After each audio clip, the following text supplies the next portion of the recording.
Hey guys, Ashley here, also known as the Asia Lee fan. I'm back today with another video. I told you guys I was going to do a video on Scarface, and here it is today. The top 5 reasons why I think this movie is great. Scarface is a 1983 movie. It is really good. Like I said, I don't really watch a lot of gangster films besides this and Casino. These are the only two that I really have seen. And I would probably say that I prefer this over Casino. It's just really good. It was directed by Brian Palma. He also directed Carrie, a very cult classic, just like this one. And I want to talk about the 5 reasons why I think it's a good movie. So, reason number 5, it's a beautiful film. The aesthetics, everything about this film is just great. I love the way that they shot in.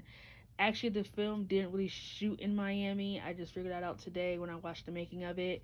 It was actually shot in Los Angeles. So, but it doesn't matter. I thought it was beautiful how the way they shot everything. Like the film looked really realistic. Like it looked like a documentary for real, like on a very real level. Like it looked like a documentary.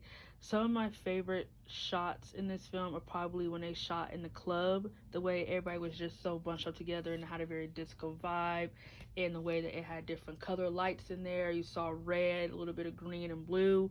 I liked that. I thought it was very great. And I also love the costume designs. Tony's suits in this film were just fantastic. I love not even just his suits, he'll wear like a button down shirt. Like he looked like a boss. Like he looked like a boss. Like his jewelry, the way that he smoked his cigars, everything. Like he just really had the mob thing to a T. Like he took it to a T. Like it was just great.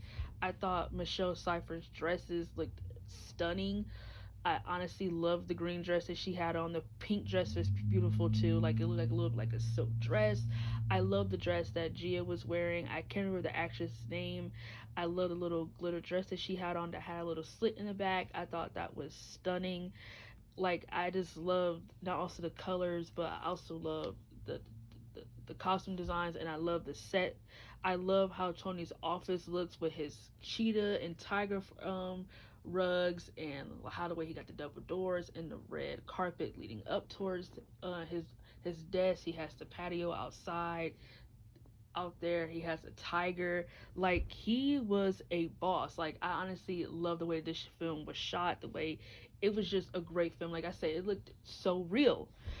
Um, Coming number 4, the film is engaging. The movie is engaging. The scenes, everything, the things that characters say, the things that they do. It's one of those type of films where you're captivated to the point where you really need to pay attention to what's going on. And I just feel like I've been captivated the entire time I've been watching it. I feel like I just can't take my eyes off anything. And I love movies like that where the actors and the actresses are taking the script very, they're taking it to the point where it's important to them, so it's important to you. And I just love that about it. This movie is very engaging. There's not one boring, dull moment in this film.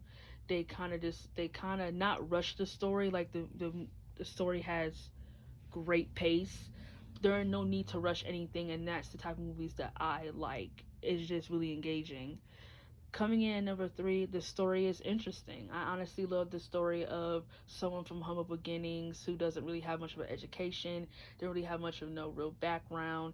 They just want to prove themselves. And in this case, we get a realistic story of an immigrant trying to find the American dream somewhere outside of Cuba.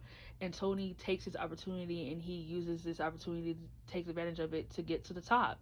And I absolutely love that because you might know people in real life who came from the gutter. They came from a very bad home life, and they made it out, and they rose to the top.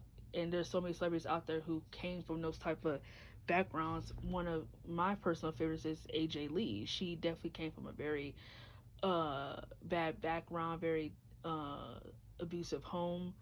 Her mother had a lot of mental problems, so did she. And she really took everything she had, her strengths, and she really was ambitious enough to become one of the best, not one, no, I say that, to become the best female wrestler of all time, to the fact to this day that people will call her the pioneer of female wrestling. She helped make what it is today with this crap of division we have. But more or less, this isn't about AJ Lee. As much as I love her, I'm just using her as an example of someone who really didn't come from a lot. She stayed humble and she took advantage of the opportunity and she climbed to the top no matter what.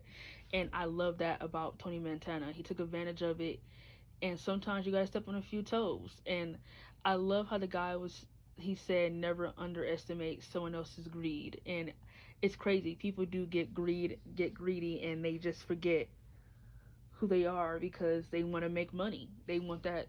They want the sugar. They want the bag, and that's not necessarily a bad thing. But sometimes you lose yourself when it comes to the things that you want. And in this case, Tony really did lose himself. I love just how that he was willing to step death in the face at the end of the movie. Like, he didn't just run away. He grabbed his gun and he said hello to my little friend, and he said, "Antonio Montana, you fuck with me, you fuck with the best." And I just honestly thought that was just great that he wasn't willing to back down from any man or anybody, a gang of assassins.